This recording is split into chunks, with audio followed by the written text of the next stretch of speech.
Bonjour, je m'appelle Jérôme Ravenet et je vous partage sur ce fil de podcast la synthèse de cours donnés dans différents instituts depuis 2004 autour des théories et des pratiques médicales issues des traditions anciennes d'Orient et d'Occident. Bienvenue sur Énergie Tradition Santé à tous ceux qui nous écoutent avec discernement.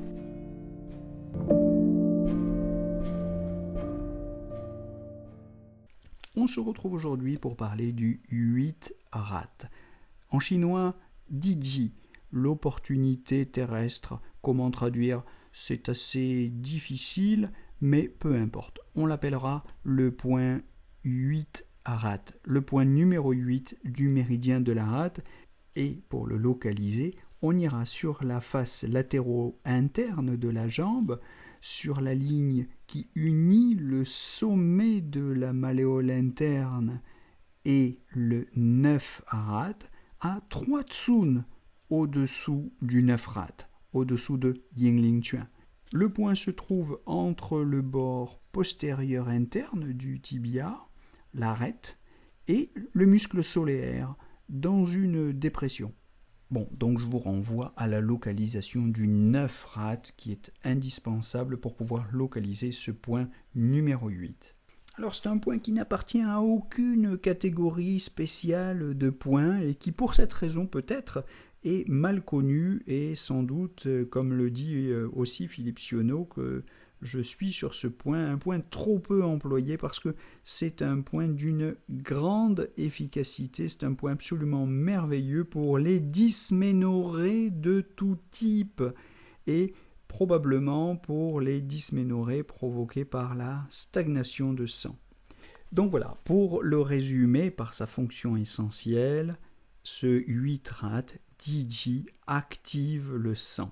Il fait circuler le sang et il a un tropisme utérus. Donc c'est un grand point, un très grand point de la gynécologie.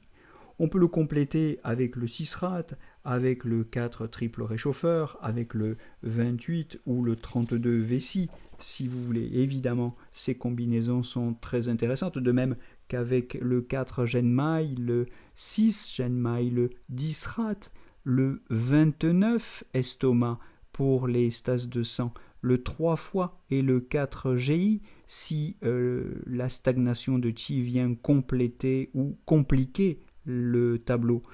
Évidemment, les moxas sont intéressants aussi sur la zone, localement.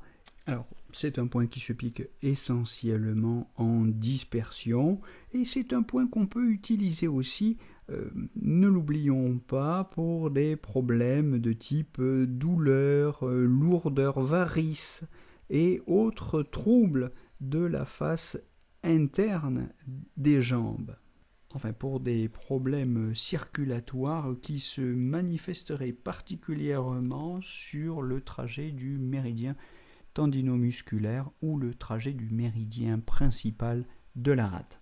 N'insistons pas trop toutefois sur l'efficacité de ce point pour ce type de problème parce que le traitement des varices, etc., ça prend beaucoup de temps.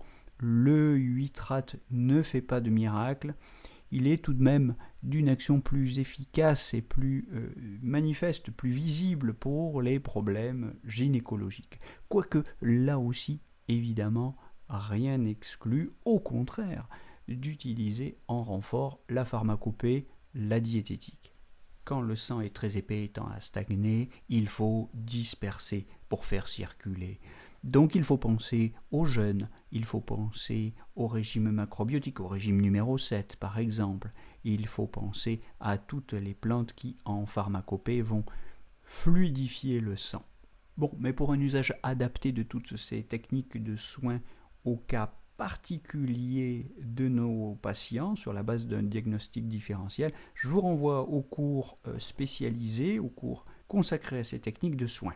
Pour l'heure, ce qu'il faut retenir du 8 rat, c'est que c'est un grand point de la gynécologie, un grand point des dysménorrhées par stagnation de sang, ce qui est tout de même un syndrome fréquent qui mérite que ce point figure dans la liste des points que les apprentis, les débutants en médecine traditionnelle chinoise doivent connaître.